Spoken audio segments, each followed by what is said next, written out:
never seen 10,000 tapes in one store. There's so much kid stuff. And I can keep them for 3 evenings. Now this is a video store. Ordinary video stores don't even come close to Blockbuster Video. You've just got to see it to know what we mean. Wow. Wow. Wow, what a difference. Blockbuster Video. Come discover the Blockbuster difference. That's fucking Blockbuster commercial. Okay. It's about the only one that I could find that summed up what I've actually bought. You know what I mean? There's fucking over 10,000 titles. Yeah, I've got about fucking half of them here. That exact commercial too is used in like I think it's right near the beginning of In Search of Darkness Part 3. Whenever you rolled that, I was like, God, I just saw the commercial for that during that documentary.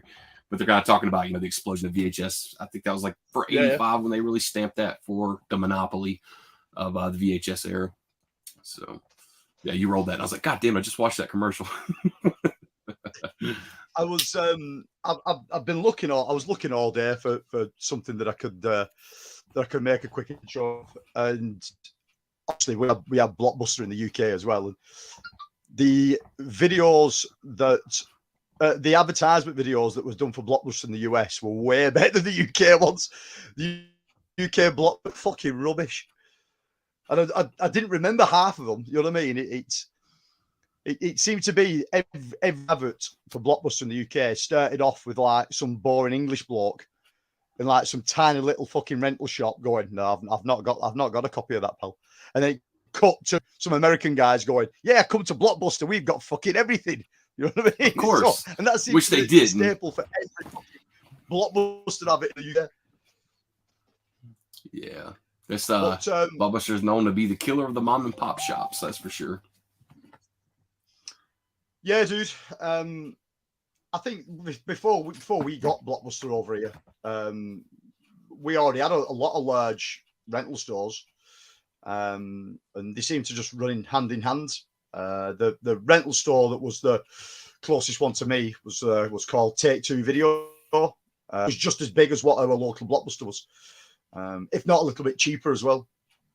So that ran for years and years and years. But eventually, Blockbuster was the last one round here.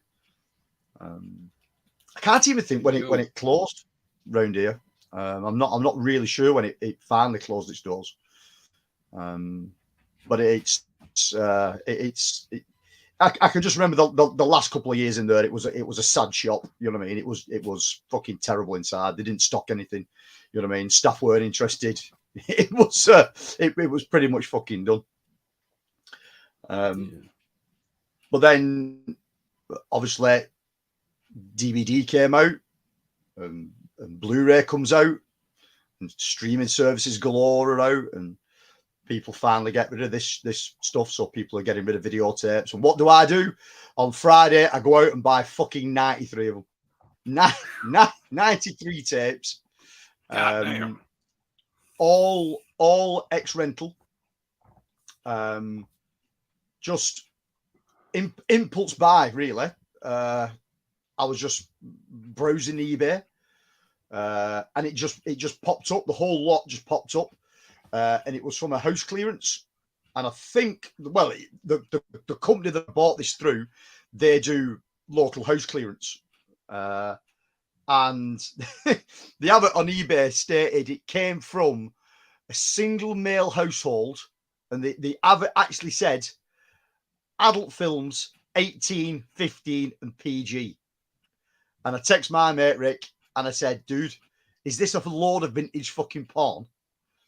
Like, if it's vintage porn on tape and it's like legitimate vintage porn, it's got to be worth something. You know what I mean? It's got to be worth something." So we had a look in the photographs on eBay, and you couldn't really see, apart from a few titles that were laying around on this worktop, you couldn't really see what was in the bags. So I just put a bid on it, and I put a bid of a tenner, and then I got a notification Thursday afternoon that I won the whole thing for £4.70. So £4.70, about $6. So I was like, right, okay, right, we need to go and pick this up. So we went on Friday afternoon, and we picked this up from a place called Bury. It's about 20 mile away from here. It's not that far. Jump on the motorway, straight down, first junction off. The place was right there. And it was a big, like, self-storage container unit kind of place. And it looked like these guys were doing house clearances, and anything that was worth what they thought was worth any value, they was bringing back to this warehouse, stocking it all in there, taking photos, uploading it to eBay. And basically, I think if they got a couple of pounds for anything they sold, they were quids in. So I turn up, I go inside, see this woman in the office. I said, I'm here to pick all that VHS up. And she just started laughing at me. She said, we never thought we'd get rid of it all. I said, what do you mean all? She said, well, I thought you'd have bought, like, everything. I said, I thought I had bought everything. She said, no, you missed out by about a week. The stuff that you've got, which was just a lot of shit. She said there was 10 times that much. She said the back wall was full. Damn. I was like, right, okay. So I think reading between the lines, imagine it had been a sort of like local sort of rental shop from back in the day that's gone out of business, and they've just sat on all these tapes for years and years and years until either someone's died, passed away, moved out and left it all there, whatever, I don't know. But if this is what was left over, and some of the titles that we'll have a look at in here are fucking quality, mate, God only knows what was in that other batch, that someone has got a bargain. But I thought at one time on eBay, you used to be able to look back what a seller had sold and how much it had gone for. Well, you can't do it anymore. So it intrigued us to see what she had initially, because, like I said, mate, there's a couple of titles in here that are worth money. And if this is what was left, that someone's turned the nose apart, fuck only knows what was in the rest of that stuff, mate. You know what I mean? Never know, man. From what I can gather, it was one person that took everything. So it would have been. I would imagine there'd have been some good titles. Looking at it, it's a complete fucking mixed bag, which is another thing that says to me that it's come from a rental store. If it had been all sci-fi or all horror, I would have said it's come out of someone's personal collection. But there's not, man. There's fucking everything amongst all this. So we'll go through the chat quick, and then I'll start plowing through some of these, mate, because there's a lot.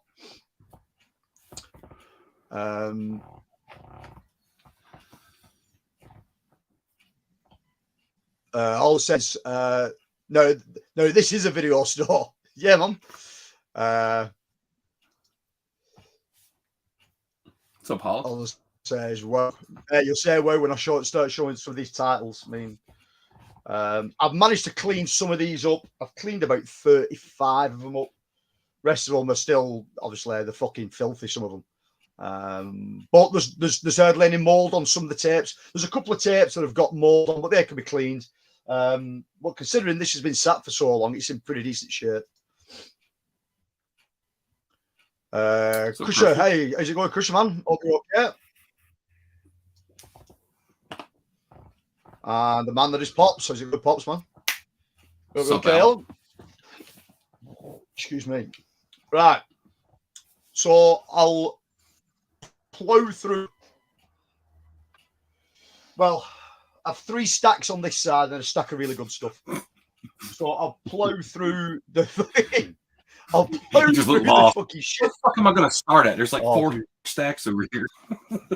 It's fucking, honestly, man, anywhere. If we get to a film that I've not a clue about and you know something about it, man, stop me, right? And shout up, because there's some stuff in here I have never ever heard of, never seen. So we'll start plowing through it all. Now, what I will say is, within this lot, like I was just showing you off camera, mate, in the UK, when it came to rentals, rental boxes were always really big. The stuff that you bought from a shop was smaller. So you can see the size difference. I don't know why that was. I don't know why, unless it just identified that was rental and that was shop bought. I have no idea. But that's it. So there's quite a few. I would say there's probably about 10 titles in the smaller boxes. So I'll get them out the way first. So out the side, George Clooney and Jennifer Lopez. Again, fucking never heard of it. If it's got Jennifer Lopez in it, the chances are I've never ever watched it and never will watch it. Looking through it, it says on the back, the chemistry between Clooney and Lopez is positively sizzling. I don't believe that at all. Anything I've seen Jennifer Lopez in has been shit. So, but it looks like some kind of fucking mystery whodunit kind of fucking thing. It looks like Clooney plays some kind of cop. I don't know what Lopez is doing. But that was the first one out of sight. Again, I'd never ever heard of it. This one is absolutely filthy. I do own this title. 101 released this on Blu-ray, and it is a really, really good film. But this is a fucking mess of a thing. The Deep. The Deep is a really, really good film. It's about a load of drugs that get dumped just off a coastline, and some local divers dive this sort of I don't know if it's a wreck, I don't know if it's a shipwreck or the drugs get dumped when they get down there. It's sort of like not illegal drugs, but I think it's like Valium or something like that they find, but fucking shitloads of it.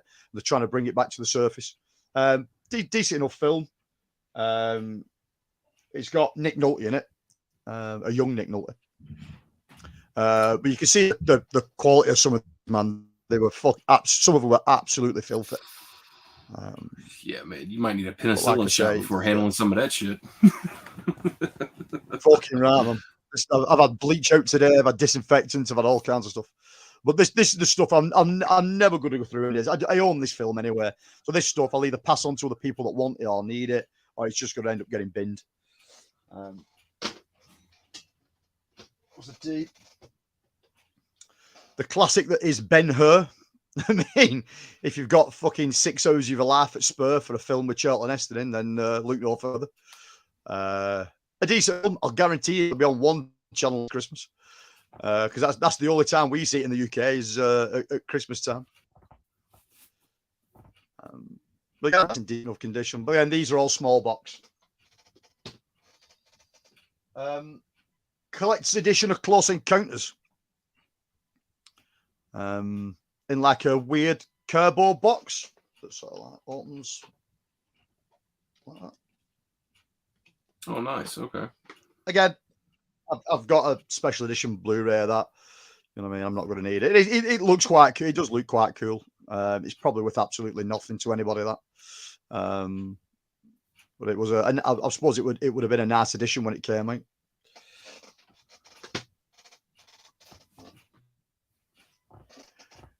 Gaslight. No, I know the film. I can't say I've ever seen it. Can't say as I will ever watch it either. I mean, dude, what date's that? I can't even see what date is on that. I have no idea, man. But that's 1940. I mean, fuck me.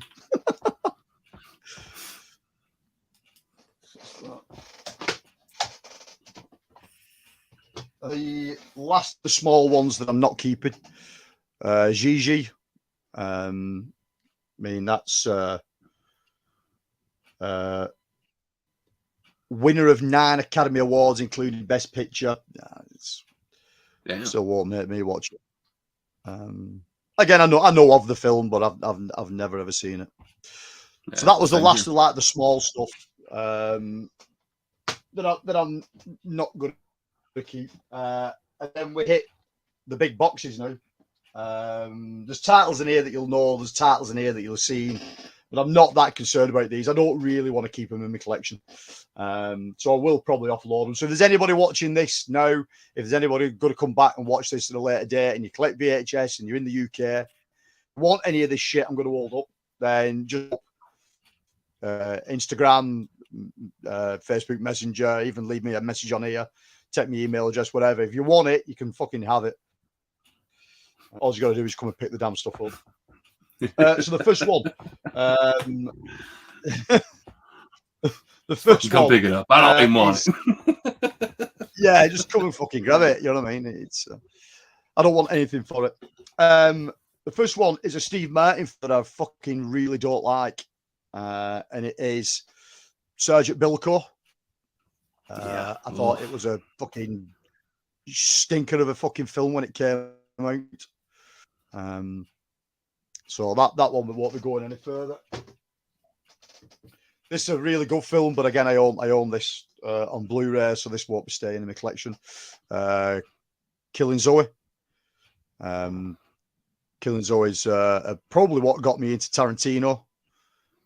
This was, I think it was written and produced by Tarantino? This executive producer was Tarantino, yeah. But I think this is what got me down the line of Tarantino films. I remember seeing this when it first came out and loving it. Yeah, I own this on Blu-ray, so that ain't stopping.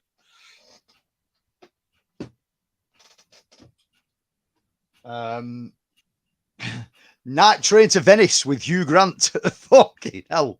Oh, Jesus. No. Yeah, a film I've never seen. A film I will never want to see. Most Hugh Grant stuff is fucking horrendous.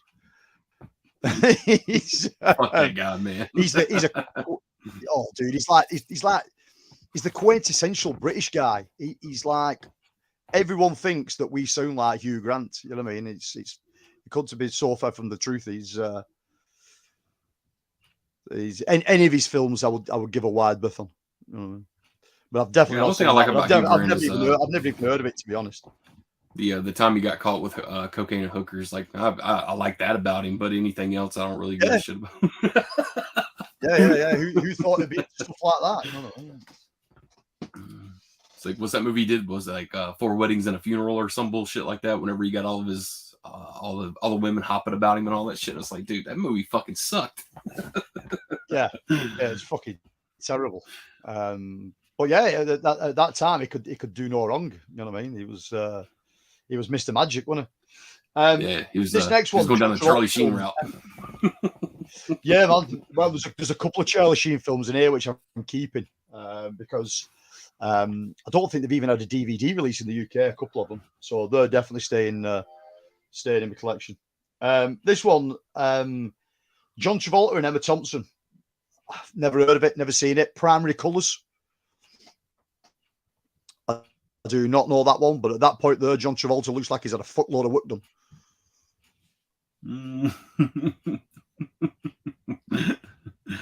Huh.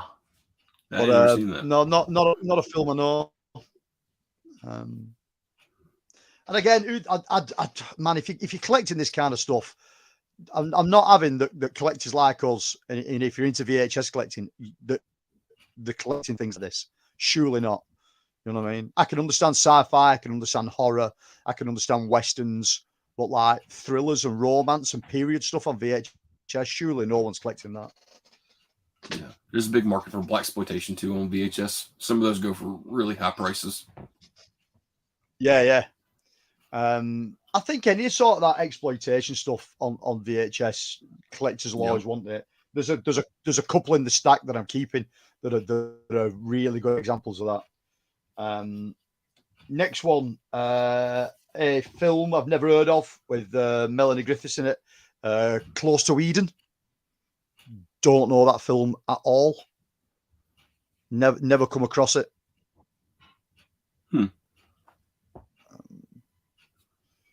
But again, for the most part, the cases on these seem okay, and the tape seem pretty. But again, just not my cup of tea. Another one I've never seen, have heard of it, never seen it. Age of Innocence, not a clue. I wouldn't know where to start. It looks like some kind of like period drama, but it's not one I know.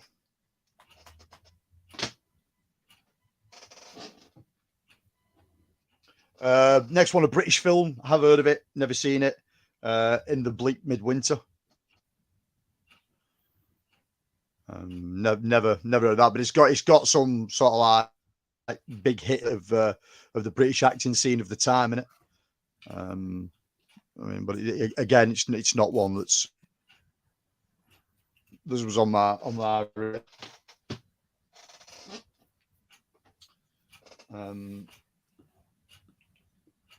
How the hell he even pronounced this one? I'm not 100% sure. I don't know. I'd even butcher it. Decameron? Decameron? I don't know. I've not even any idea what it's about. A classic tale of passion. Yeah, we'll be giving that one a fucking miss. But I've never heard that title at all. A film I have seen, but again, I don't really need it in my collection. Dead Poets Society.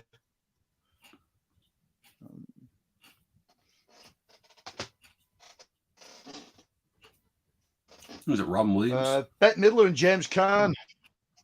For the Boys. Again, no idea about that one. I couldn't tell you. Looks like some kind of maybe Second World War movie. Or it looks like she's been sent to entertain the troops or something like that. Maybe looking off the back of it, it could possibly be. But I don't know the film.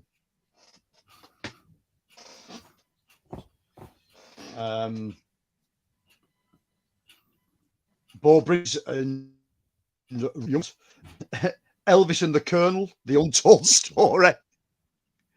Again, not a film I know, not a film that I watch. It's amazing how many titles are actually out there, this kind of stuff that he just never ever come across.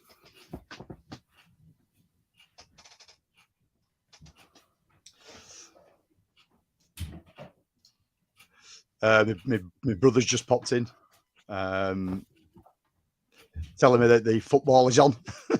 I'm purposely staying away from the football team.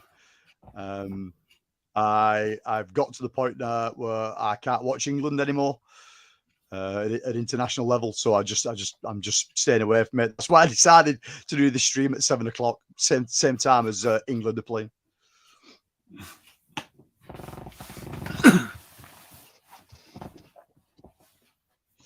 This next one intrigued me a little bit, and I had to do some digging because I didn't know the film. And it might be worth a watch. I'm not sure. It's Dolph Lundgren in Sweepers. I like Dolph Lundgren. I own a lot of Dolph Lundgren films. This one, I can't say I've ever seen it or ever heard. So that may be in my maybe pile. It might be. It says it's non-stop, high octane, explosive film. No, it may be okay, but like I said, Dolph Lundgren did some shit back in the day, and this may be one of them. But it's not one I know. It's definitely not one I know of his. That man definitely never said no to a paycheck. Oh no, the guy would have done anything. He's been at a large sci-fi convention about half an hour away from where I live this weekend. He was one of the main draws, and Van Damme was the other big draw. And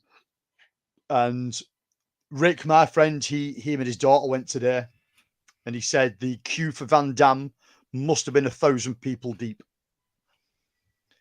And Van Damme was, the last time I looked, Van Damme was charging, it may have been like £350 for Van Damme's autograph, which is just fucking ludicrous.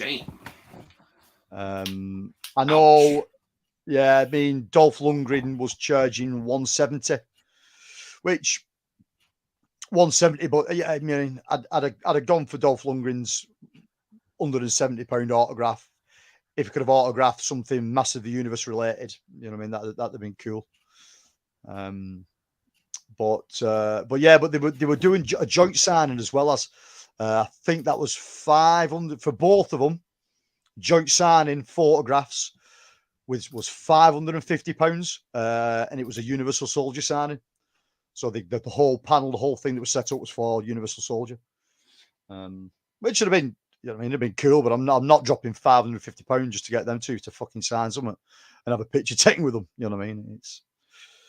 It's ludicrous.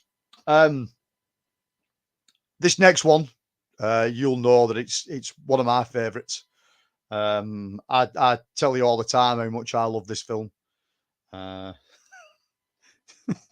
Junior.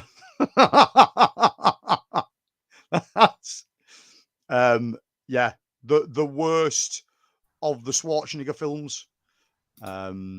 This is a shitstorm of a film. It's absolutely the worst thing that him and Danny DeVito have done. You know what I mean? It is fucking horrendous. But hey, somebody was renting it at some point. So that was in there. This again I own already, so this won't be stopping in. Boys in the Hood. Great film. Watched this on replay when it first came out. Thought it was great. Really good film. Yeah, Like I say, I already own that, so that ain't stopping.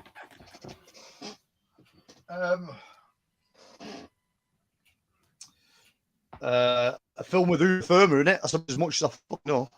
A Month by the Lake. No idea. Absolutely no idea. But I can guarantee you it's going to be shit. That's the synopsis. A guaranteed thrill ride of fuck all. That's what.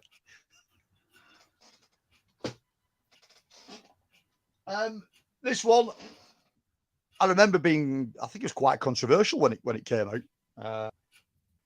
I've never watched it, and I've no real fucking thing to watch it.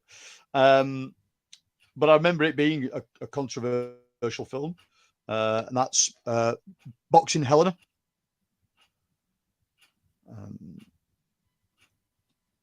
Again, I just remember that sort of hype that came out with it. Oh, she just got Bill Paxton in it. Yeah, man. Yeah. It may be worth the watch. Julian Sands, Bill Paxton. You know what I mean? It may be worth a watch once before I decide what to do with it. But I just remember there being some kind of hype or controversy around it at the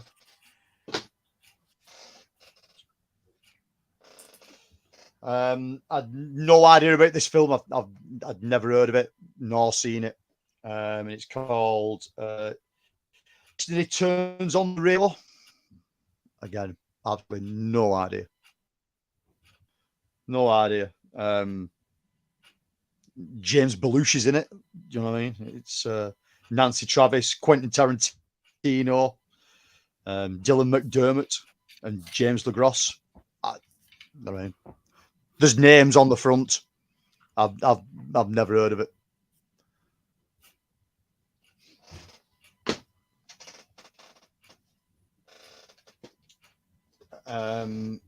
Robert De Niro film, A Bronx Tale. Again, you'll know me and my complete uninterest or dislove for anything that's sort of like gang or fucking that kind of thing related kind of stuff. Just doesn't do anything for me. Looking at it, I would imagine that's what it is. It's that kind of film. So, but I do know the film, just never seen it. Next one, I own this as well as, so this ain't staying in, but it's Ace Ventura: When Nature Calls. That was a great birthday I scene. ain't the biggest. Yeah, he's fantastic, and I ain't the biggest Jim Carrey fan. There's a handful of films that I like, and this is one of them. But I already own this, so that'll be going. And then the last one for that stack is remember this coming out. Free Willy. Jesus Christ. Oh, God. I mean, did this spawn about, I don't know, 3 or 4, maybe more sequels? Not to mention Michael Jackson being on the fucking soundtrack, and I was sick of hearing that song when I was a kid. I hated Michael Jackson when I was a kid. Yeah. Fucking hated him to death. And they played that goddamn soundtrack relentlessly. It's like, God. It's yeah, I remember watching this when it came out, and you know what I mean, it's been years and years and years since I've watched it. I remember it being okay at best. You know what I mean? I know it's supposed to be one of those sort of like feel good films in it, and everything turns out all right in the end, kind of shit. But it's not for me. So that was the first stack. So you can sort of see now why that stuff I'm keeping. There's nothing in there that floats my boat.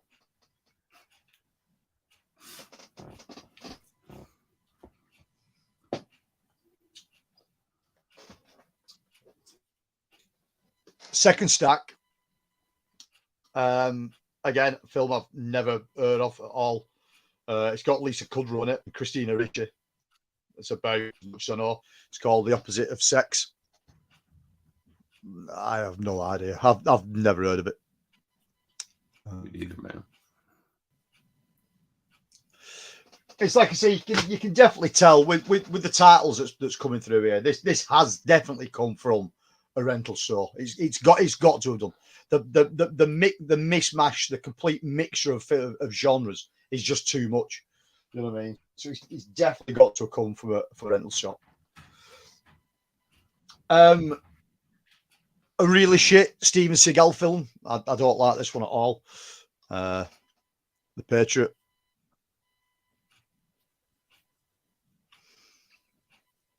It never really did much for me. I think I've never even seen that. It's a late. I think it's a later title. I don't know what year that would be.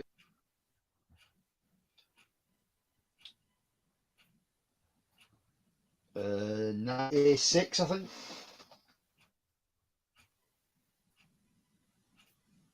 I think it's 96. I can't see properly. 96, yeah. Tom Cruise and Nicole Kidman, Far and Away. Again, I know the film, never seen it.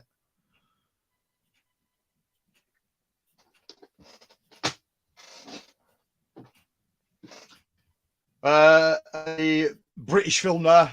I think this is England, or it's set up Scotland somewhere. Small Faces. I think it's set around the mid to late 60s. This was, like I said, set up Scotland somewhere, if I remember rightly. It's a hell of a tagline at the top. Can proudly, what does it say? Comparing it to Train Spotting? That's a hell of a comparison. Can proudly rank itself alongside Train Spotting. Fresh, funny, poignant, great performance.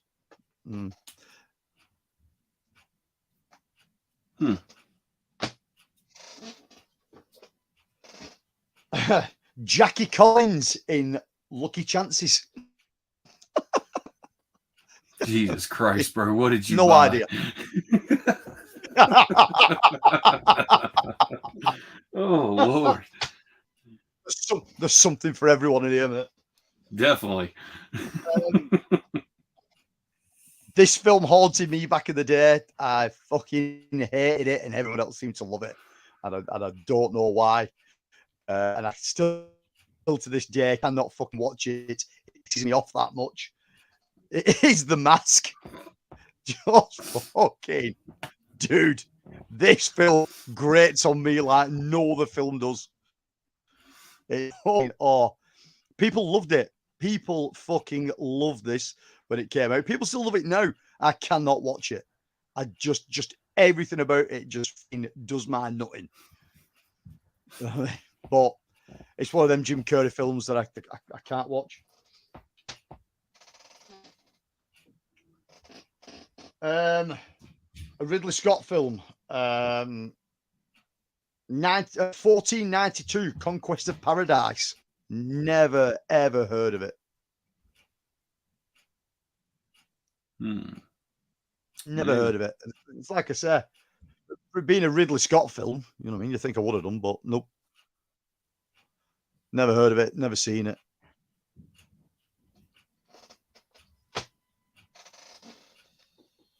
I have seen this one. It's not one of his best, but it's all right. It's Harrison Ford in Patriot Games. Yeah. It's not a bad film. It's one of those films you used to find on TV in the UK, played regular.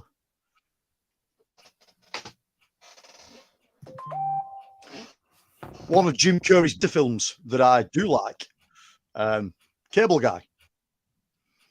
Again, I own this on Blu-ray, so this one will be going out. I won't be keeping this one. But for me, one of his better films.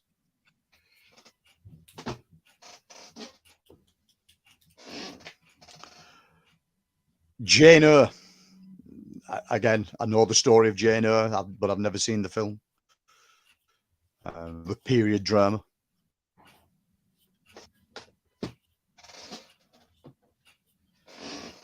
I don't remember this one at all, and I thought I would have done. I mean, Martin Landau's in it. The Adventures of Pinocchio. I don't remember that version of Pinocchio ever coming out. I mean, I googled it the other night and shit, and I couldn't find nothing on it proper. It was just, but not it bypassed that one. I don't remember that one.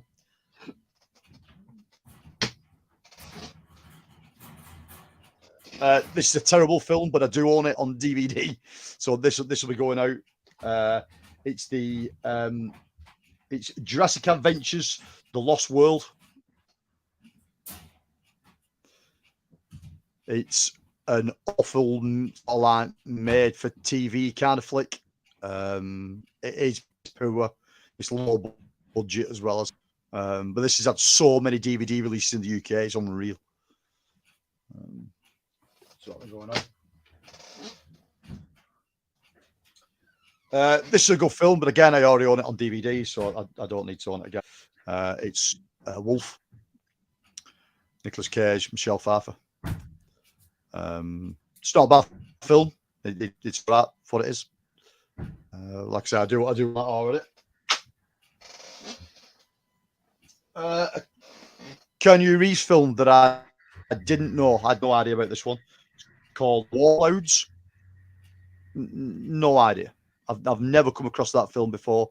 It's a young Keanu Reeves. You know what I mean? Really young. But I've absolutely no idea about that film at all. Again, if you look on the back, it does look like a period drama.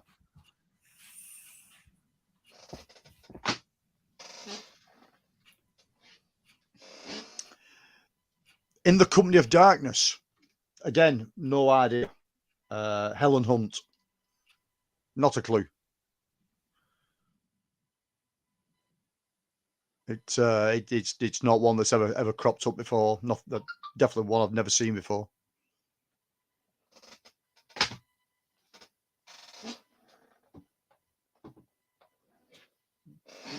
This one seemed interesting when I read the synopsis on the back, and I'm on the fence about it. It's Eric Roberts, Rutger Hauer, and Karen Allen, and it's called Voyage. And the tagline on it is "Relax, it's only a trip to hell." So, not one that I knew, not a Rutger Hauer film that I do know, but it may be worth a watch.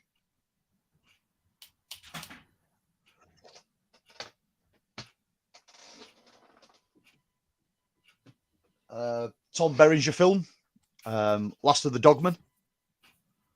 Again, I've never seen this film. I do know of it, but never seen it before.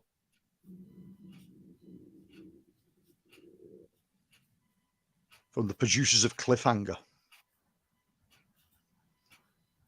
Looks like it may be based around some Native Americans looking on the back. That's what it seems to be.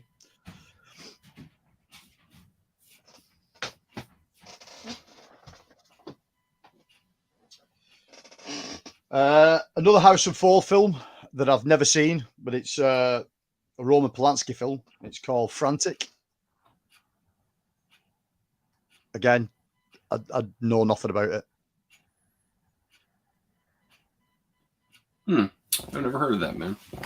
No, I've not. It could be okay. You know what I mean? Some of the stills on the back look all right. It's normally Harrison Ford's okay in most things. So it may be worth giving it a spin.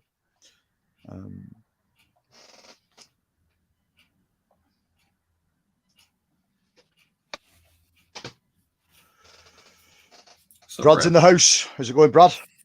You all right, pal?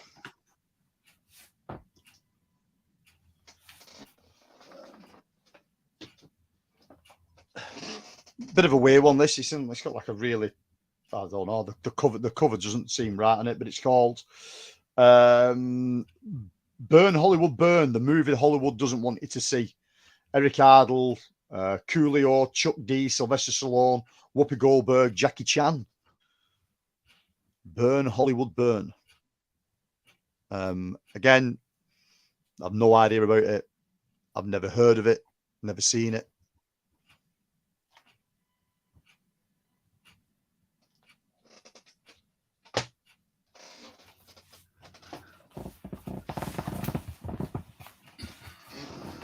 Scarlet. Again, another period drama. You know what I mean? I think basically what's left here now is, like I was saying before, there was apparently more tapes initially that this person was selling that went before I got to them. I think these have been picked out. All this period drama stuff, no one fucking wants it. So I think all this just got thrown to one side. This was what was left over.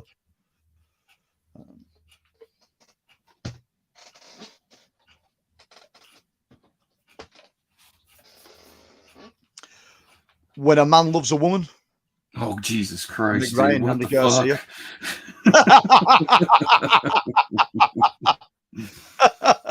It's just getting worse and worse. Yeah. These are really the dregs of what was in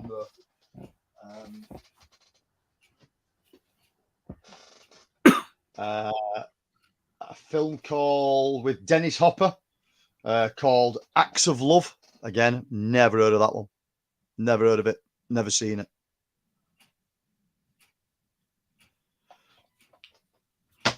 So that's the second stack gone. Third, what's left in the third stack? Julia Roberts in my best friend's wedding. Hey, oh shit! Damn, dude. Damn. And again, this was a complete blind buy. Apart from a couple of titles that we knew that were sitting on top of this stack, the rest of this we had no idea what was in these bags. Not a clue. Hence, why you get a copy of Annie 2, a Royal Adventure. Wow, I didn't even know there was a sequel. Neither did I. There shouldn't have been, probably. Oh God. God, imagine if you had to watch all these. Oh God, it'd be a job. Again, a film I know, but I've never seen. Nicolas Cage, Wild at Heart. Yeah, just watched that for the first time. Yeah, I don't think I've ever seen it. That's a wild movie. We've got movie royalty in the house. We've got Kate Winslet. Hello, Kate. Tony, what have you done, man? All I've basically done here, dude, is stop shit going into a landfill. That's basically what I've done. I brought landfill home with me. It's fucking, you know what I mean? But you when resurrected I get to the ET Atari cartridge game. Yeah, it's ET all over again. But you realise when I get to the good stuff why I've done it, or why me and Rick did it. Brad says, may have a gold man if they're obscure. They may be worth money. Well, mate, this is what I'm getting towards. I'll get rid of these last few titles, and we can have a good chat about the good stuff.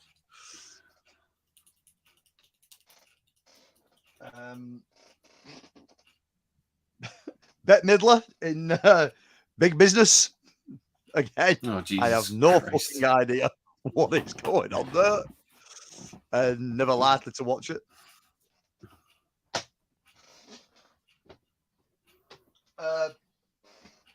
Seen it, know it, watched it a couple of times. Not really my thing. Tom Cruise, Born on the 4th of July. It's a pretty decent nick as well. That. But again, it'll never be a film that I'll go back to.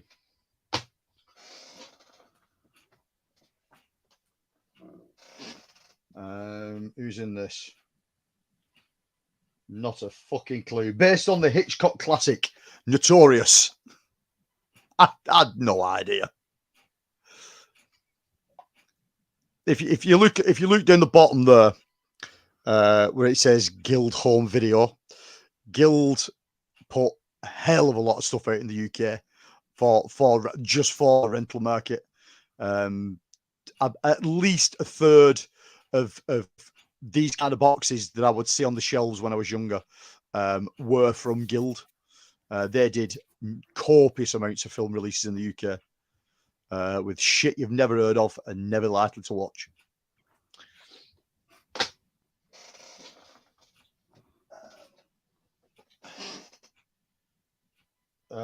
Julie Walters and some other people that I've never heard of. A film called Prick Up Your Ears. I've no idea. Again, never heard of it. Never seen it. No, this film I do know, and this film I have seen. It's been many years since I've seen it last, though. Indecent Proposal. I think everybody knows the story of that one.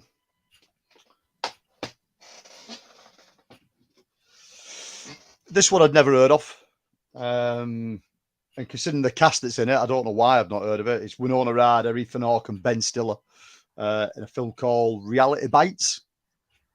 I've no idea. Never come across it. I mean, that's a really young cast if you look at the age of them on there. But again, I'd never heard of it, never seen it. Might want to check that eBay notification. That's probably more fucking shit VHS that I'm buying. Nice.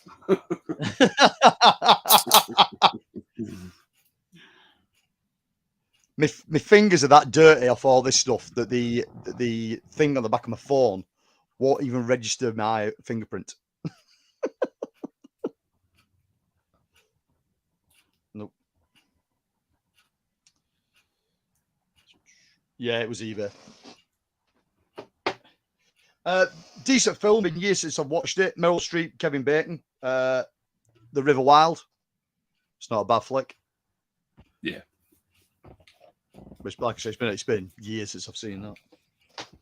It's about time you held up like a decent flick. Yeah.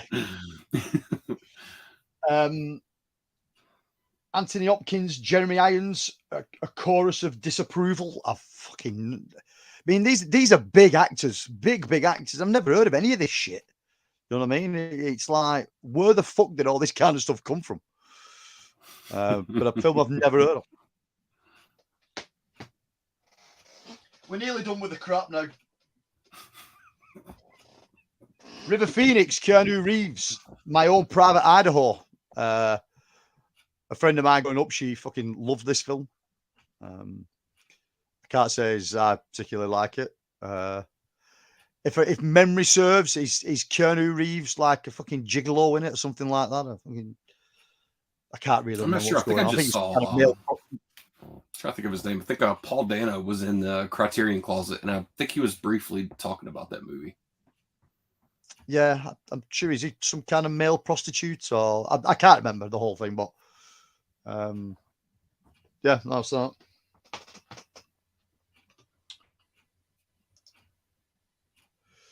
Gizmo's in the house. How's it going, dude? What's You up, all man? right?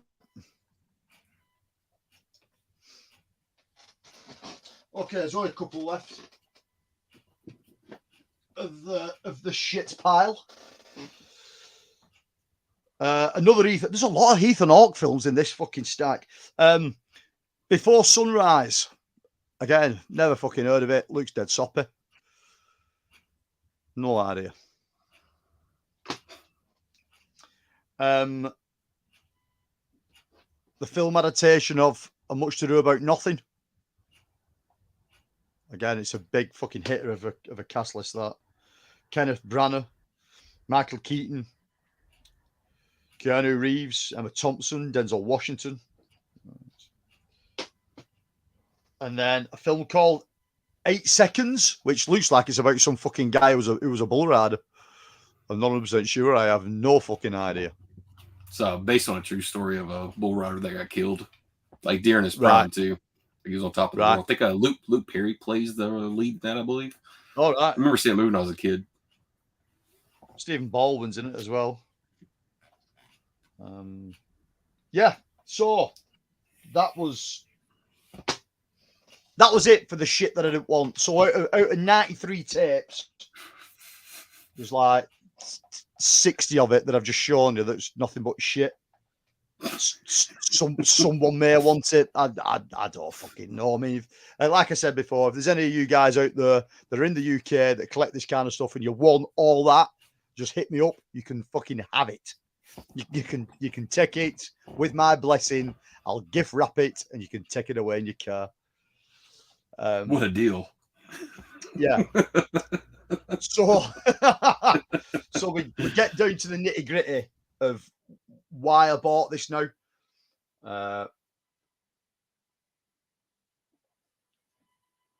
And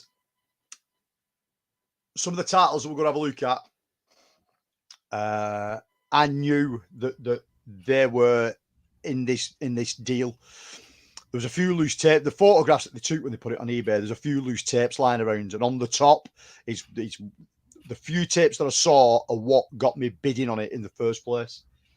Now, again, if someone has been through this once and decided that they didn't want these tapes, I don't know why.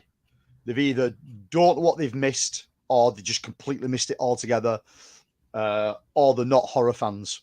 So I don't know. But we'll go through the small box stuff first, because there's a few more small box stuff first. And then we'll get to that, the big hitting stuff. So the first one, I love this film. I personally prefer it over Silence of the Lambs. I think this is a way better film.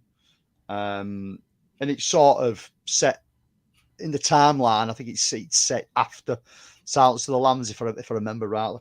But it is Manhunter. Brilliant film. Remember watching this in my early teens and thinking, wow, this is something else. Again, I'm going to keep this one. I do own this already on Blu-ray. But the reason I'm going to keep this one is it's still sealed. It's never been taken out of the plastic. So it's still light new. I have a Jurassic Park like that as well. I blind bought a bag quite a while back, and there was a Jurassic Park in it that was they still shrink wrapped.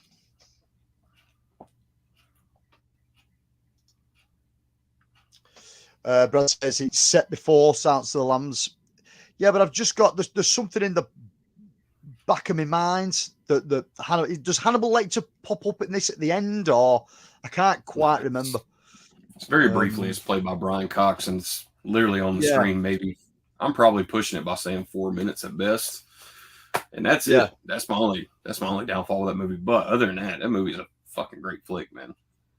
Yeah, it's good. Like I say, it's one I saw again at a younger age, early teens, and I think I recorded it off late night TV and watched it and really enjoyed it. Always went back to it. So that was a nice find when me and Rick threw these bags. Brad said it's a great movie, isn't it? And it's nice to find that it was still like minty fresh inside, and it was still sealed.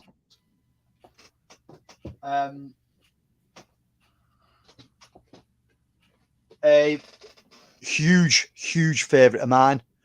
I own this on multiple formats. Never get sick of it. I think it's one of his best films. And it is Eddie Murphy and The Golden Child. Fantastic. Like I say, I personally think one of Eddie Murphy's better roles. A lot of people said he dialed this shit in, but I like the whole character. I like everything about the film. There's also some sort of like fan theories that the Golden Child and Big Trouble in Little China are set in the same universe. So it's the same time period, same universe. I don't think it is, but it sort of work. They work well together. If you've got a double feature two films, you can put them back to back. They are pretty damn good. So that's The Golden Child. Especially for Eddie Murphy, the only one you definitely need in your collection is this one right there, which is the best stand-up performance probably in his entire career. Yeah. You got to have that right there. Yeah, I mean, being in the UK back in the day, I mean, you didn't get much. Excuse me. You didn't get much of his stand-up coming through. It's not stuff that you saw on TV. It's not stuff that was readily available in the UK. I remember when it did come to video, his stand-up stuff, but it's not something that was ever sort of pushed within the UK. Whether they thought it wouldn't do anything over here or not, I don't know, but it's not something that you ever saw. His films were fucking huge. His stand-up, no, you never really saw that much of it. Maybe just dirty and raw. Yeah. These next three tapes all came out of the bag at the same time, and me and my mate had a little bit of a wee when we first saw these. So it is Psycho 2. Fuck yeah.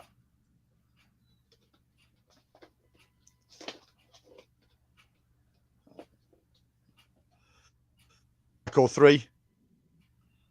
There you go. Psycho 4. Nice, man. Yeah, it's good finds, man. So they're in decent condition. That's because we didn't know that these were in here. So as soon as the first one we saw was Psycho 4, I think.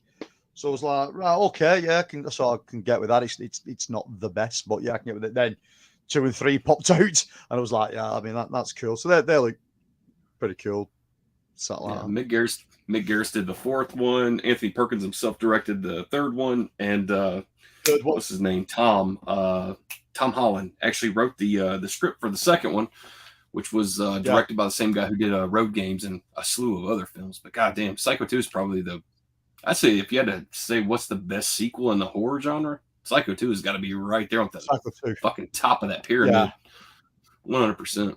Yeah, it is a great film. I know Alan's a big fan of it as well, and it's yeah. But like I said, all three of those were nice to pull out. So that was the small box stuff. Big box stuff now. Most of this I've cleaned up. This is the stuff that I'm going to be keeping. Again, this film I completely forgot about. I'd not seen this in years, since probably rental back in the day on VHS. I've not seen this film. I don't ever recall seeing it on TV. This was definitely a rental purchase for me, and it is The Cowboy Way, with Keith Sutherland and Woody Harrelson. Films like this could not be made anymore. Lassoing women in the streets would not be allowed anymore. You know what I mean? It's fucking. But yeah, I mean that was a nice little pickup in there, a nice little find. a film I remember, but it's been a long, long time since I've seen this. I mean, memory's quite vague on it, but I definitely have seen it back in the day. Demi Moore, The Seventh Sign. It's been forever since I've seen that. So that was. I feel like somebody's released that. I could be wrong though. Pardon? I feel like somebody released that, like Scream Factory or something, as like a standalone, but I could be wrong though. It could be a different Demi Moore flick. Yeah, I mean it was put out between well, it's a Columbia TriStar. So that's who put it back in the day.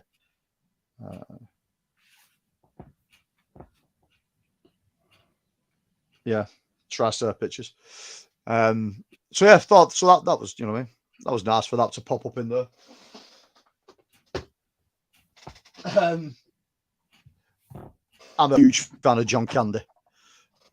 John Candy's done some awesome films. He's done some mediocre stuff as well. Even his mediocre stuff, you can sort of like forgive him for, because he is really good in it. He's normally the glue that holds the mediocre films together, like Cannonball Run 3 and stuff like that. You know what I mean? Films that really should never have been made, but they throw John Candy in and he just fucking holds everything together. And this is another one. But I enjoyed this when I was younger. It is what it is. I've not watched it in ages. Whether it stands up or not, I don't know. It's Wagons East. It's been a long time since I've seen this. So that was definitely a fun movie. Yeah. Does Mel Brooks have any credit on that by any chance? The fucking writing's that small on these. Considering the boxes are that big, you fucking writing's tiny. I don't know. Could be mistaken, but I remember like an old story where something Mel Brooks had said that the studio had actually contacted him to help with some of the writing for that flick, because they had like a lot of deadpan jokes at that time that just were not mashing really well while they were on the set. So it was one of those things where they reached out at last minute. Whether or not he actually accepted that, I never heard the whole story of it, but I just kind of figure with a movie like that, I wouldn't be really surprised if Mel Brooks did have some kind of like producer's credit in it for at least writing or something, you know? Yeah, definitely. I mean, I can't see his name on it, but I'm not saying it's not there. The writing's that small, so I just can't read it. But I just remember liking it when I was a kid. It's one of those. It's like sort of Three Amigos and stuff like that. It's yeah. You know, it's definitely not Blazing Saddles, but you know, it kind of it'll curb the appetite a little bit. yeah. It's but again, that was a nice find in that. And again, another film that I've not seen forever, and I don't believe this has got a Blu-ray release. I think he's definitely got a DVD release, but he's definitely not got a Blu in the UK. That's for sure. And it's Dolph Lundgren and Lou Gossett Jr. in Cover Up. Not a bad little sort of action flick, really. He looks really good again, on the cover. Lou Gossett Jr. Yeah, Lou Gossett Jr. is pretty good in most things. Again, Dolph Lundgren's young and just sort of thrown in that role. I think Lou Gossett holds pretty much everything together in this one. But from what I can remember, it's not a bad film. So that'll be a nice one to watch. Go back to. I was quite excited when I came across this one. Not everyone likes it, but I personally think it's great. I've watched it God knows how many times. Rocketeer. Man, it's fucking stupid. It makes no goddamn sense. But it's brilliant. You know what I mean? It's of its time, I suppose. But it's entertaining as fuck. You know what I mean? I always found it good, and it never got a good write up. It never got any fucking acclaim, really. But I just always found it was a good action flick. Yeah, when I first got that movie on VHS, it was thanks to Pizza Hut. They were like always doing this thing where if you bought like two family pizzas or whatever, they throw in like a VHS, and usually you have like a couple of titles to pick from. There was that one. There was Dick Tracy, Teenage Mutant Ninja Turtles 2, Secret of the Ooze was in there. But I do remember like that was one of the picks I'd got because we just ordered so much pizza all the time. Like I was like literally left with that option left. I was like, well, fuck it, for like $10, throw that in there. So yeah, I don't really remember jack shit of that movie. Though, just except for just fucking bonkers. Yeah, we never got anything like that in the UK. There was never anything where they were giving away like videotapes with anything, or definitely no like promotional stuff at restaurants or. Yeah, I remember McDonald's. I did like Field of Dreams back in the day, the VHS for that. And I'm trying to think. Philo Goes West. You remember that old shit? I think it was like Fido or whatever it is. I remember McDonald's was doing that as well at one point. So yeah, that was back in the day, man. Fuck, I'm surprised I remember some of that shit. But I got some of my first VHS. Yeah, I mean, the only thing that we had sort of going forward from that was like DVD. So DVD had been out a good few years at this point, and the Sunday newspapers in the UK. I think one was the Daily Mail. I think the other was the Daily Express or the Sunday Express and the Sunday Mail. They had like big colour supplements inside the newspaper. Like a newspaper on a Sunday would be like that thick. And there'd be like all kinds of supplements, like a TV supplement for the week, and like a financial paper in there as well. Just loads of shit on a Sunday. And for years, every Sunday they were giving away a DVD, and they were like of sort of kids' films or cartoons or films that really anyone didn't give a fucking rat's ass about. But my nan always saved these DVDs for me, and I've fucking stacks and stacks of them. They're everywhere, and I've still got them to this day. I've got like 7 copies of Dune because of it. You know what I mean? It's like everyone was fucking giving away Dune on a Sunday morning in a newspaper. It was crazy, but there was loads of films. Like Time Bandits, I got hold of like that. Just Sunday morning newspapers just giving DVDs away, and they came in like a little cardboard sleeve. So the DVD just slotted inside this cardboard sleeve, and it had a sort of like the imager on the front and the synopsis on the back, and then they was taped to the Sunday supplement inside the newspaper. And that's how I got a lot of DVDs when I first started. Was my nan just putting them to one side for me on a Sunday. Nice. It's just watched Tom going back to VHS. For like the first time, man. That movie's enough to wreck any fucking kid, man. Jesus Christ, man. I'm sitting there watching that shit, and I'm like, God, I know Terry Gilliam's out there, but that guy was on a mission to fuck up some kids back in the day, man. Yeah. That fucking movie's out there. Yeah, for my liking, and again, my mate Rick, who helped me go and pick all this stuff up. I don't know if he's in. I don't know if he's watching. Rick, if you're watching, dude, throw a comment down in the chat, man. It's one of mine and his all-time favorite films is Time Bandits. He's completely fucking obsessed with it. To the point he owns the star chart. He owns the time travel map. So the map that's used within the film, he owns a prop replica of that map. It's fucking massive. He's a whole different level when it comes to Time Bandits. He loves that film, and I mean I do it as well. I mean when Arrow released it on Blu-ray, I was like, fucking, this is excellent. And all that stuff made by Handmade at that time. So Adventures of Baron Munchausen, Jabberwocky. There was loads of them.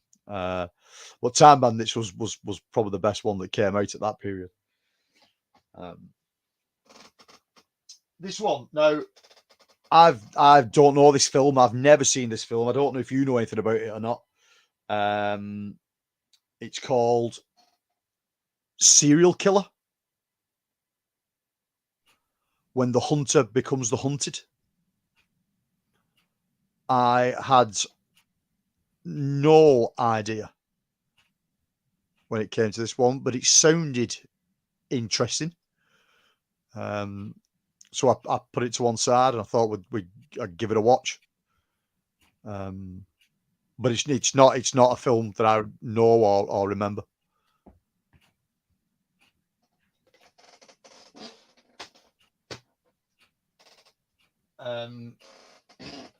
I've put this one in because, like you just said about sort of like McDonald's doing things back in the day, I remember this film being everywhere at the time. And McDonald's did a huge promotion for this film within the UK. They might have done in the US as well, I'm not sure. But the UK, McDonald's went fucking nuts with this film. And the film isn't really that good, but it's more nostalgic for me that keeps me having this in the collection. It's Dick Tracy. Nice. I like the film. I think it's entertaining enough, but people fucking shit all over this when it came out. But I still dig that flick, man. Yeah, that's a fun movie. Yeah, it is really, really good. But I just remember McDonald's doing loads for it, sort of like vinyl figures, probably about 4-inch vinyl figures that they were giving away with Happy Meals of different characters from within the film. But no, I mean that's a nice nostalgic one to find. When I saw this one, I'd completely forgot all about this film. It isn't good, but it's also not bad. It's one of them on the fence kind of films. But I can watch it and find it, you know what I mean, entertaining. It's Michael Caine and Ben Kingsley in Without a Clue. I like a slapstick adaptation of Sherlock Holmes if he was an idiot. So instead of Sherlock Holmes being like super clever, or like Michael Caine plays Sherlock Holmes and he's thick as fuck. You know what I mean? It's like it's worth a watch. It's entertaining enough. But this had gone out my memory banks completely. And as soon as we opened this, I was like, shit, I forgot all about that. But the weird thing with this tape, and I'd never seen this with a tape before, and definitely not a rental tape, is it's got reverse artwork. Which I have never seen reverse artwork on a tape, definitely not a rental tape. But it had reverse art, which blew my mind considering how old this is. So if you've never seen Without a Clue, give it a watch. It's all right.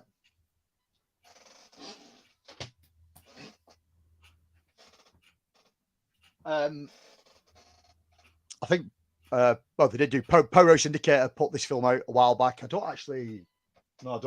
own this. I should pick it up because it's always in Power House's sale. It's a decent enough flick. The Legacy.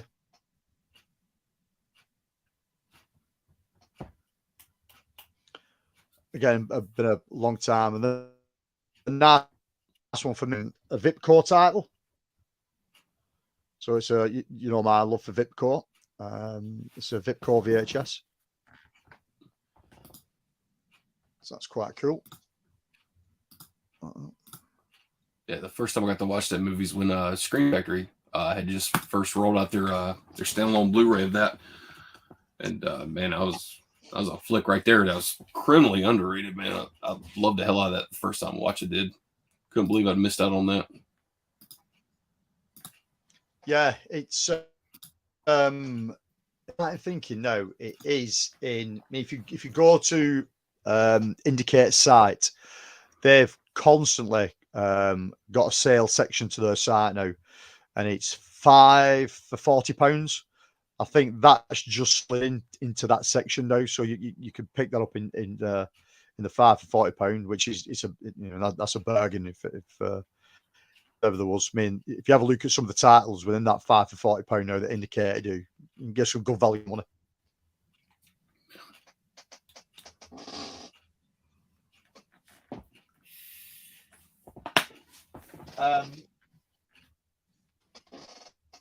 Brilliant film. Again, I used to watch this loads when I was younger. Not watched it in a good number of years now, but I'll definitely give this one a whirl again. Nuns on the Run. Really, really good film. Eric Idle, Robbie Coltrane, dressed as nuns, hiding from the law. Really good comedy. You know what you're getting with Eric Idle. And Robbie Coltrane's fucking brilliant in no matter what he did. So that was nice. That popped up.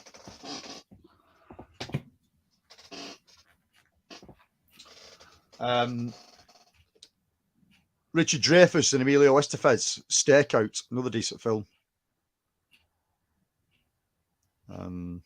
Again, I've not seen this for years. I'm sure this is available on Blu-ray now, but I've not seen this for years. But the thing was that got me with this one is I don't remember that cover. I've got another cover in my head for Stakeout, and it's not that. Now whether I'm thinking of something completely different, but I'm sure that wasn't the cover that I remember in the video shop when I was younger. But it's a decent flick. Yeah. Looks like a title Kino would put out or something. Yeah, definitely. This one I've never seen it, but it was intriguing. Say when I went through it all. It's Ray Liotta, and it says on the top from the producers of Aliens and The Terminator, which that piqued me interest straight away. No guards, no walls, no escape. The film's called No Escape. I've never seen it. It looks cool. It's if you look like looking on the back, it looks like it's got a sort of like a. I don't think post-apocalyptic is the right word to put it, but it's got that sort of Mad Max vibe to it. It's a weird one. I've definitely never come across it, and I don't know how because normally this kind of shit I'm all over it. But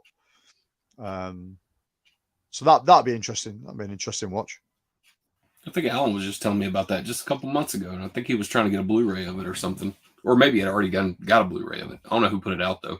I remember he was telling me about that about the same time he was telling me about another flick with Anthony Hopkins. I think is called The Edge or something, which I still haven't watched. But No Escape was one of those he was telling me about. Yeah, again, I've never come across the film, like I said, which is weird for me because I mean it's the kind of thing I would be into. Well, no, so I'm quite happy to give that one a whirl. I don't know why I've put this one in my fucking keep pile. I mean, I own this film anyway.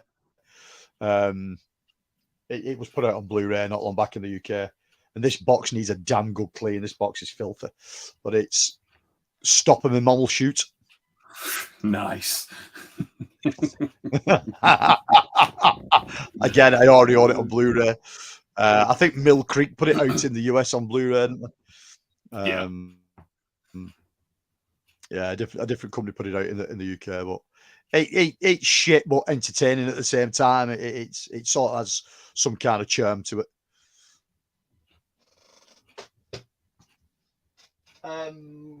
One of the Charlie Sheen films that I was going about earlier on, that I've got vague memories of it, but I started watching this one a bit earlier on just to try and sort of like ring a bell with it, and I've got vague recollections of it, but it's not massive. And it's Charlie Sheen and Kirsty Swanson in The Chase. Yeah, I remember that comedy film. Yeah. It decent enough. It opens up with Charlie Sheen fucking holding a convenience store up. So yeah, I'll give it a whirl.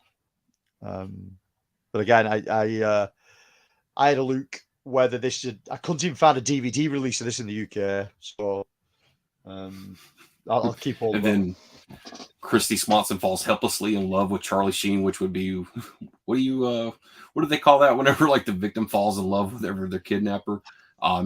Something syndrome. I don't forgot what the fuck it was.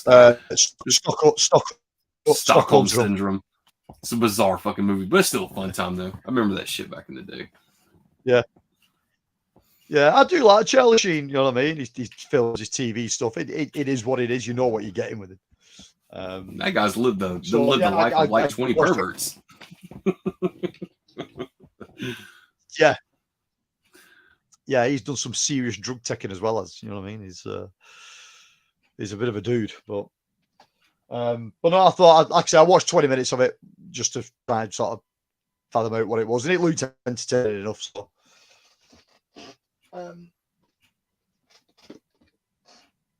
single white female. Nice. This is in really good condition. That's a cool film. Again, it's been forever since I've seen this. I do know my wife likes this one as well. So that was cool. That was in there.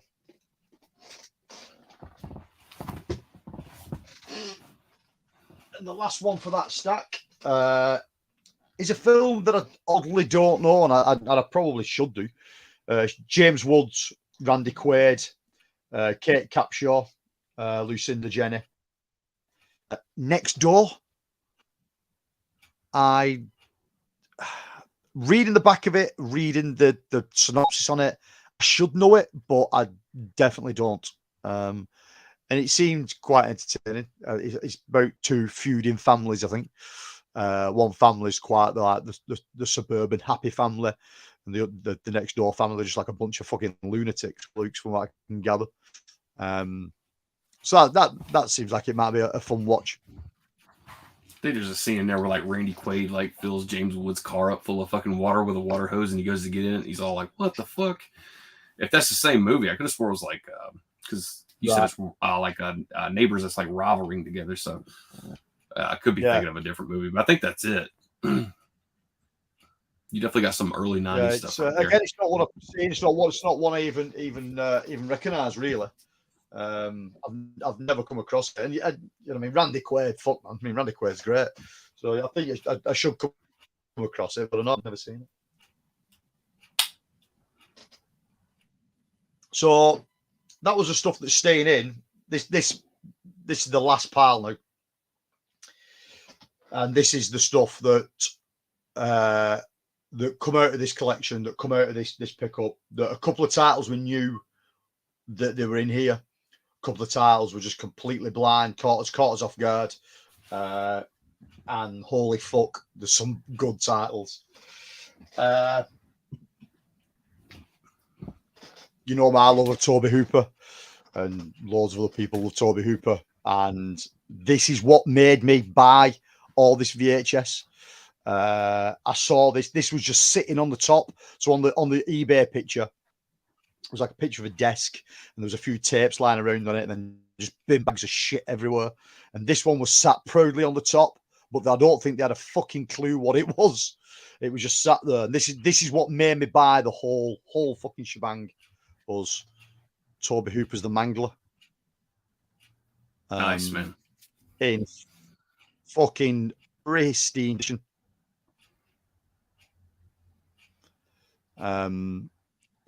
I've already checked. This tape sells for anything between £15 and £20. So I've already, if I wanted to sell this on, I've already made my money back fucking threefold. You know what I mean? If I do, you know what I mean? It's but this was the tape that made us decide. Go on, we'll have a look what's in this. And all the shit I've shown beforehand is all irrelevant. But like the next 12, I think there's about 12 tapes. This is basically the fucking the icing on the cake for it all, really.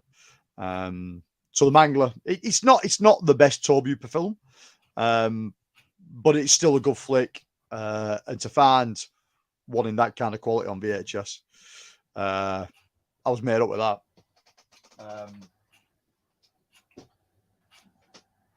Another big favourite of mine, and you picked me this film up not long back from Kino, Deep Star 6.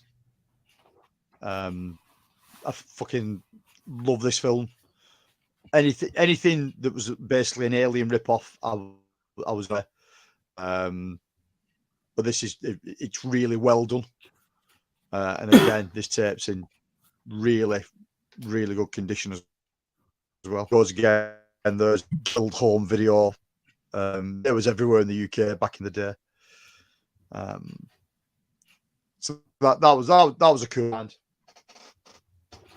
I mean, this one is probably the find of the entire thing, really.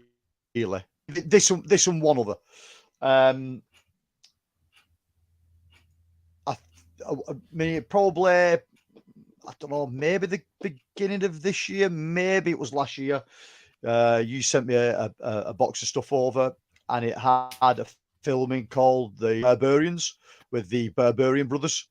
So the Barbarian Brothers were two professional bodybuilders that were sort of out at the same time as what Schwarzenegger was. And they did similar kind of films for Schwarzenegger, but lower budget. Canon Films loved to use the Barbarian Brothers. And Rick found this one in the bag. Rick opened one of the bags and out popped this tape. And the film is really good. If you like the Barbarian Brothers, if you like anything that they've done, the sort of like low budget actiony comedy kind of stuff, this has no release in the UK whatsoever, other than this VHS release. This sells for decent enough money in the UK now. You know what I mean? I've seen copies on eBay for like £20 and that way on, and it's in really good condition as well. And it's a film called Think Big.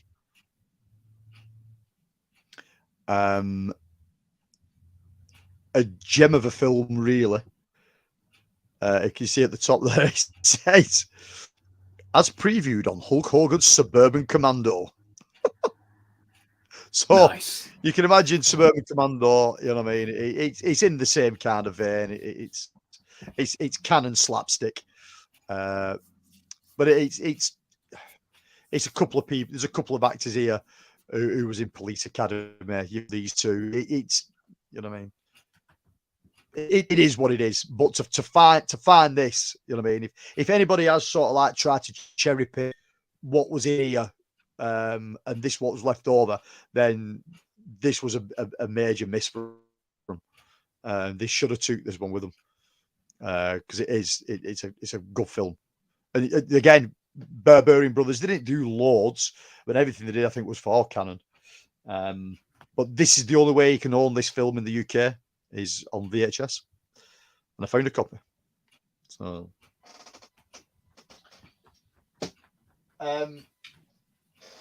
this one I knew nothing about, but I put it to one side because it was in really, really good condition. It's Eric Roberts and Lance Henriksen, Hatchet Man. I don't know if you know anything about that one or not. Nope. No. Damn, Lance Henriksen. It's in town. I had never come across it. I didn't know anything about it. It says, traveling on a desolate highway, the lives of two men collide. One is a thief, the other one is a brutal killer. Together, they're playing a deadly game of cat and mouse. So, well, that was worth putting to one side. We'll give that a watch, see what that's like.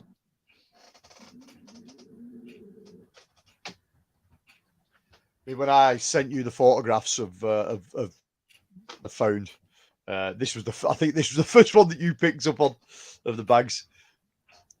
Sometimes they come back. Yes, sir. Again, absolutely mint condition. This. It's and do you know what? I don't think I've ever seen this film.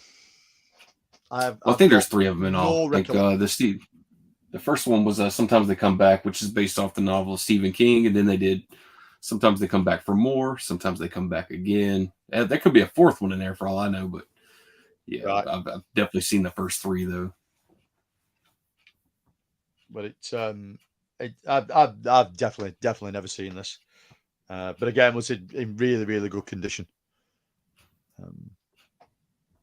So It's such a bizarre title to have in that whole like 93 tapes, and that one's in there. It's like, wow. yeah, I mean, this either someone missed this when they went through it all, because like I said, she did say there was a hell of a lot more. These last few titles, they must have missed them. They've got to have missed them, because otherwise, if you'd known about anything about this stuff, you'd have taken them. But they got left behind. This next one is a banger of a title, and we was talking about sort of exploitation on VHS and how big of a deal it was. And I love the first film. This has got nothing to do with the first film. It's just riding its coattails by using the name. It's X-Ro 2. Well, damn, there is a second one. The second encounter. Yeah, there's 3 altogether. I think there's 3 X-Ro films altogether. Yeah. But this is more of an Aliens rip-off. It has nothing to do with the first film. It's basically just using the X-Ro name, which any good exploitation film will do. And this is really, really good. I don't think you'll be able to see it properly, but on the back, you sort of see the monster there, dead center. I don't think it's got to. Well, the monster in it is really good. Massive, just big practical rubber thing. But that was a really, really cool. And even the color of the case matches the artwork. It's in superb condition. So that one was nice to find. Second one was another real find. This is in mint condition as well as, and it's Bloodstone Subspecies 2.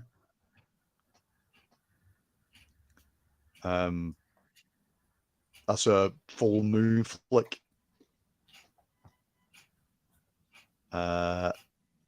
Again, I've seen Subspecies. I've seen the first one. I don't think I've ever seen the second one. So that was a nice find in there.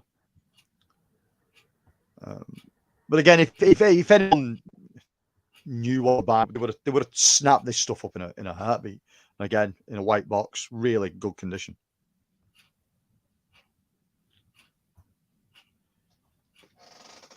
I mean, we've already talked about handmade films.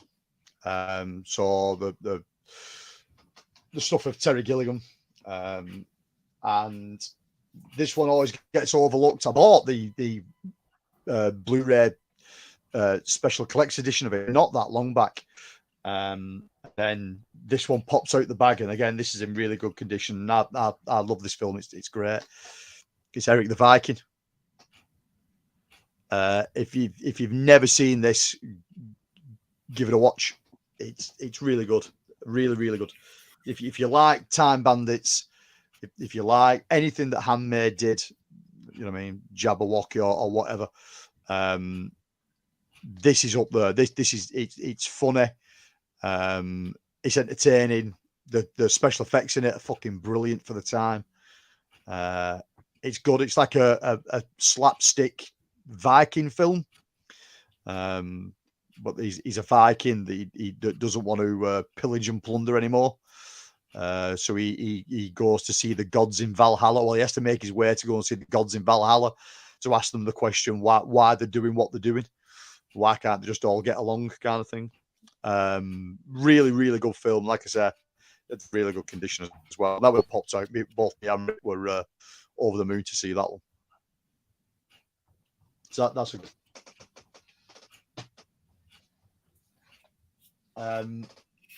a huge favourite of mine. I'm a big Indiana Jones fan. Anything to do with films that was like Indiana Jones, I'm in both feet. And when I saw this one in the original yellow case as well, it's King Solomon's Mine. I love this film. I think it's great. To find one in its original yellow case, I mean, that was that was a film that I watched loads when I was a kid. And it's a good Indiana Jones ripoff, basically.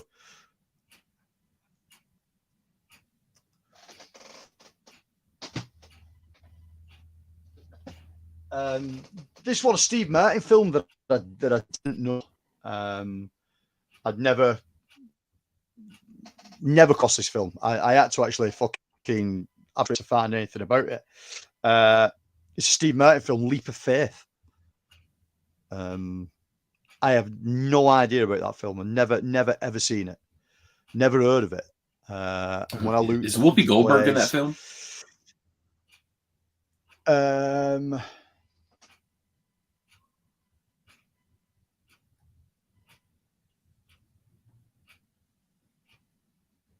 Maybe I'm thinking of something else. Doesn't say a name on the back.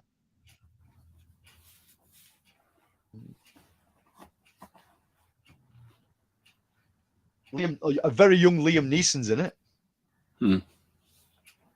But apart from that, it seems to be he's like an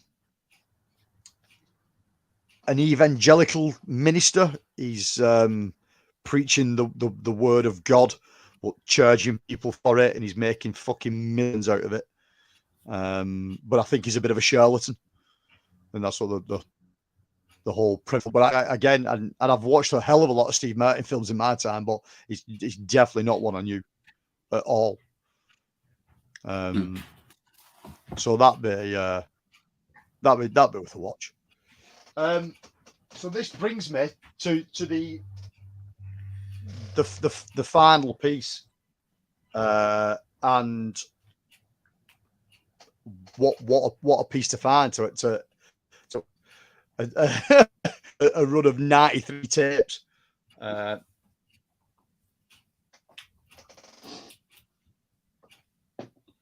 Before I show you what it is, there's a couple of bits of chat there. Someone says, "What's up? How's it going, man? We okay?" What's up, Glenn? Hope you're doing good, man. Saying hi to Johnny.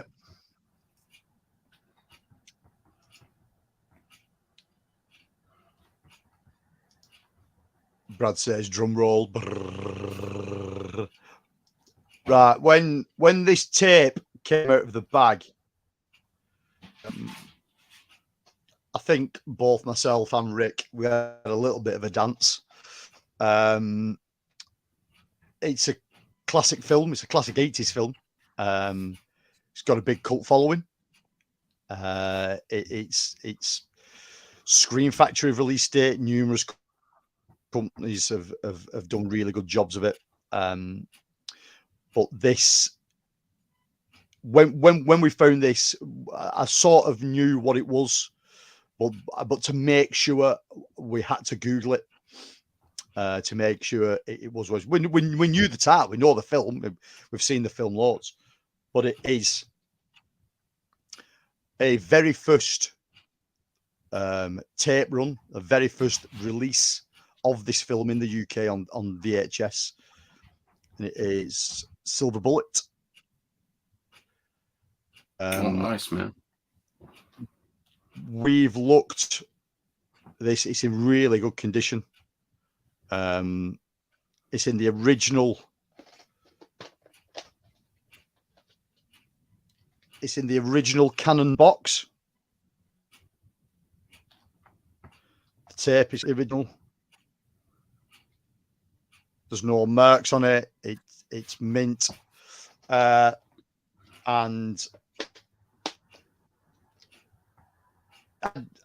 I knew it might be worth something, but looking on eBay, because that's the only guide I had to go for this kind of stuff,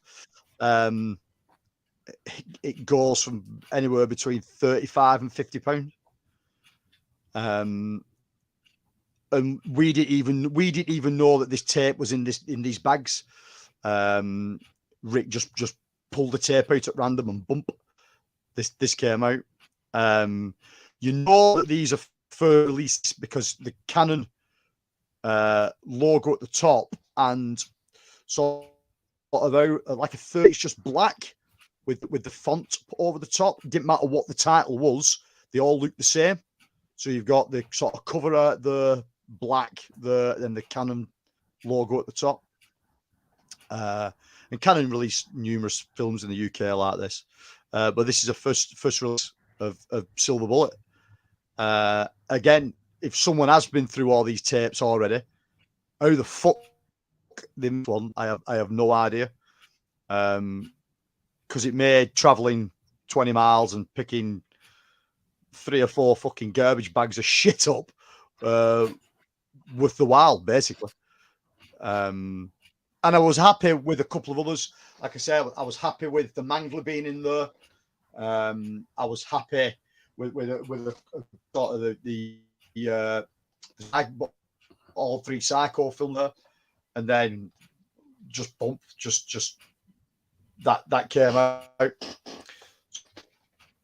Within that stack of 1, 2, 3, 4, 5, 6, 7, 8, 10, 11, 12, call it 12 films. Resale value, you know what I mean? It may take you a while to get rid of that kind of stuff now, but there does seem to be a market. Stuff is selling slowly on eBay. There's at least £100, give or take, you know what I mean, in that stack. So what one company thought was somebody's trash has now turned into mine and Rick's bit of treasure. Yeah, we had to wade through 60 tapes of fucking rubbish to find that stuff, but it was worth it. It worth it. And like I said, just to come out of house clearance, the company never stated what the tapes were. I don't think they'd even looked themselves. They just knew it was just a bags of VHS. That's all they knew. And they put it on their eBay page, and I put a bid on, and I won the whole shebang, £4.70. So like for everything, you know what I mean? How can you not have a punt? It doesn't matter if you spent $6, got there, and then nothing had been any good. It was worth it just to wade through the bags for a couple of hours, just for the entertainment of trying to see what was in there. But then when you do hit the jackpot, then bang, you know what I mean? It was definitely worth it. Definitely worth it. But the thing is as well, with all these titles, they all have one thing in common. They've all got trailers. So they've all got trailers before the film. And I've recently just bought a capture card from my VHS player to my computer. So I can now start to rip all these old weird trailers off these films. So unless YouTube flags them for any particular reason, I will start to rip some of these old trailers and just start throwing them up on my channel. Again, it's worth trolling through all this crap just to see if you can find one sort of like cool trailer or trailer you've forgotten about. Again, it was worth an hour of mine and Rick's time. It was worth £4.70 of anybody's money just to have some fun with it all. But the weird thing is that once you start digging through all this stuff, there's something at the back of your brain going, well, if I just buy some more, you know what I mean? If we just buy some more, and we'll buy a couple of more bag loads of it and see what we can get. And then there's oh, Johnny's gone. Johnny's internet must have dropped. Yeah, so there's definitely an itch at the back there, back of my mind going, you know what I mean? Keep looking for this kind of stuff. The chances are you'll come across more of it.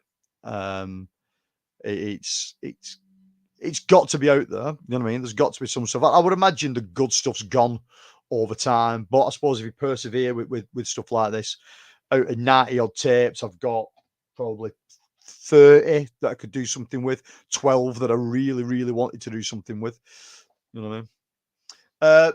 Brad says my chat keeps getting delayed by YouTube due to all the slurs, apparently. I don't know though, mate. I've not seen any slurs in anything that you're putting in. Um,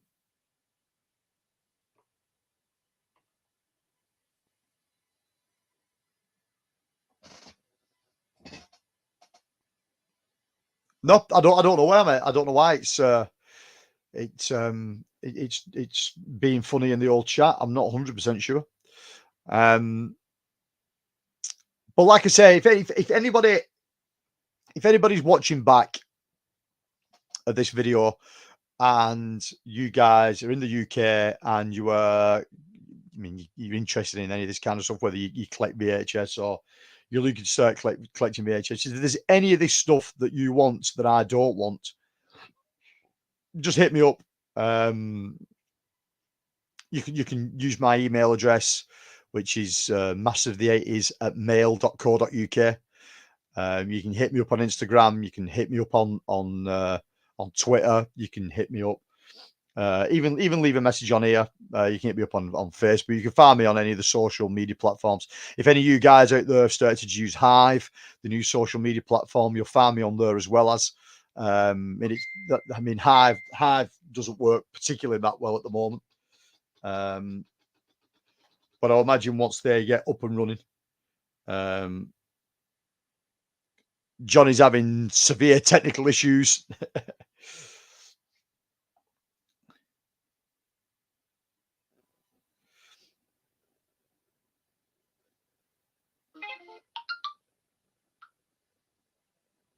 His internet has dropped like a good one.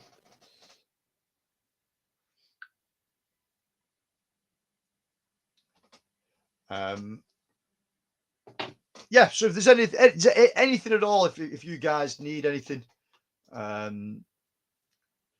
of that, and you want to, if you're in the UK and you want to come and pick it up, you can have it. I don't even want any money for it. You can just come and pick the damn stuff up. Otherwise, it's probably going to go up to the tip, apart from the stuff that I want to keep. I know there's a couple of guys over on Instagram who have 80s themed VHS shops. I definitely know there's one in Blackpool, which is the closest one to me. There's one in the middle of the country somewhere. I'll hit them guys up, see if they want any of this stuff. If they want it, they can have it.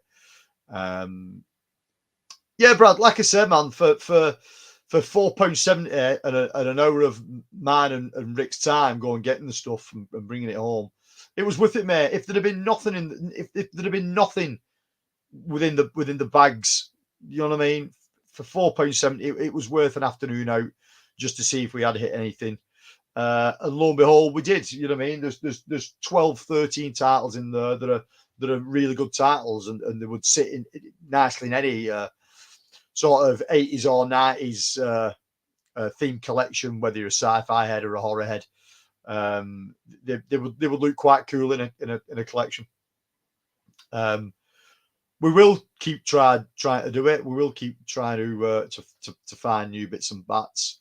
I will rip a lot of this stuff, the trailers that come on these, because obviously all the extra rental stuff that's in here have all got trailers before the main feature.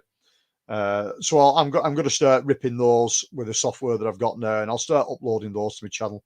I'll have a nice little section just for VHS trailers. I don't know, they always do quite well over on YouTube. People are always quite nostalgic for that kind of shit.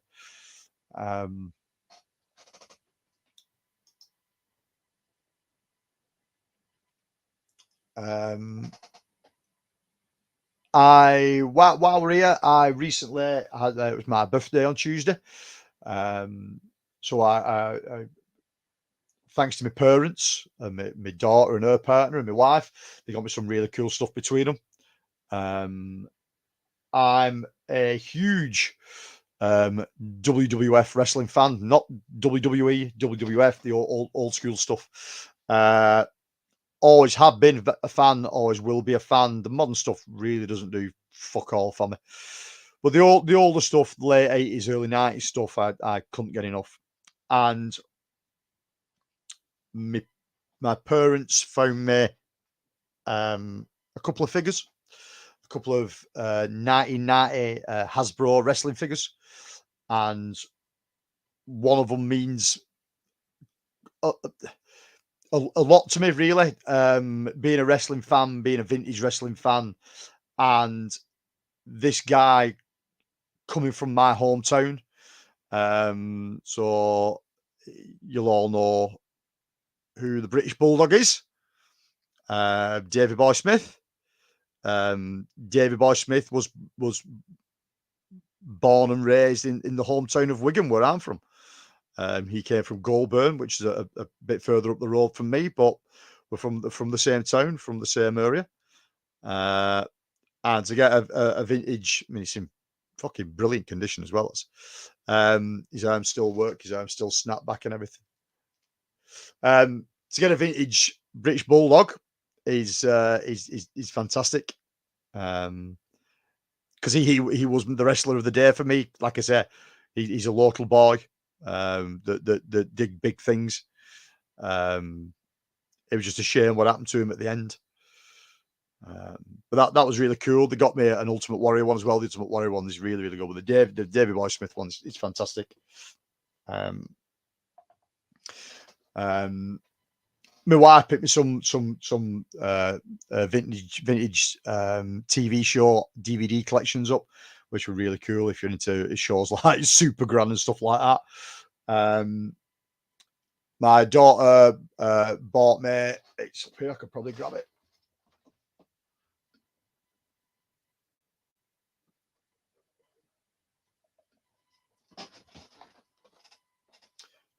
Toonie Terrors, Jason Voorhees, which I really like what Necker have done with these. You know what I mean? I mean, they everything they've done with these look like they should be characters from Scooby Doo.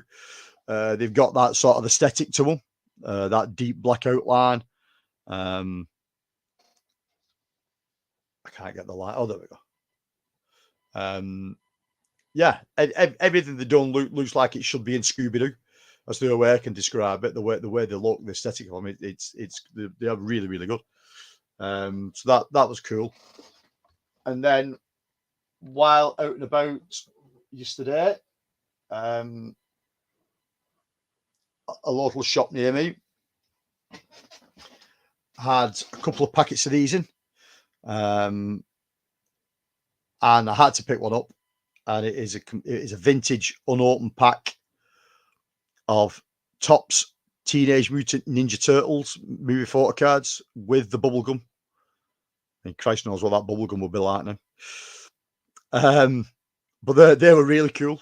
They also had some Teenage Mutant Ninja Turtle 2 Secret of the Used ones as well as. In fact, they had quite a few vintage Topps ones. I would probably go back and buy the Teenage Mutant Ninja Turtles 2 ones. They also had some Disney Black Hole, if you ever remember that film. Some Topps cards from that, which I thought was really odd. And I never thought Topps would have done a Disney property. And they also had some Back to the Future 2 ones, but I think that by far the best ones were the Turtle ones. Part of me wants to open these and look at what cards are in.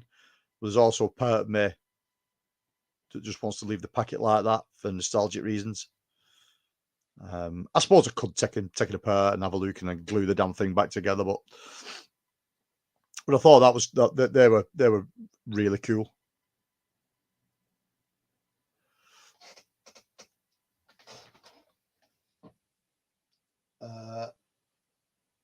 And to go along with my Ghostbusters themed room,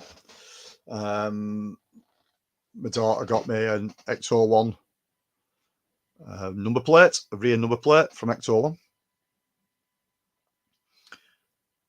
which that looks really good with the rest of my stuff.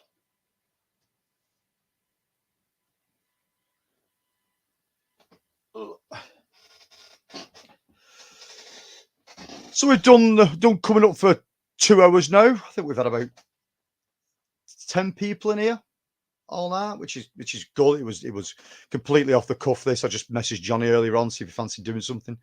Johnny said, "Yeah, it's a shame that his internet's dropped, but I know he told me before he came on he was having trouble."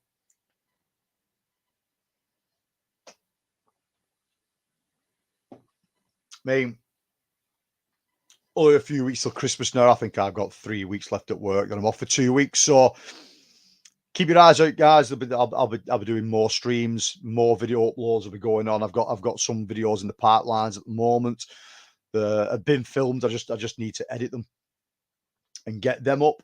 I've got some stream ideas in the pipelines, as well as I've been chatting with Brian over at Brian Goes Blue to do something with him and Coco that no one of our crew's done before. So that should be quite interesting and a nice different take on something.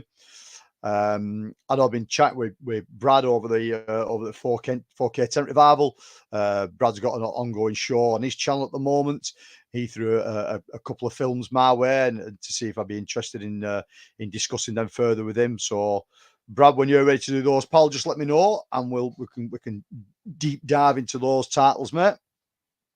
I would imagine at some point there's going to be an up and coming Christmas stream.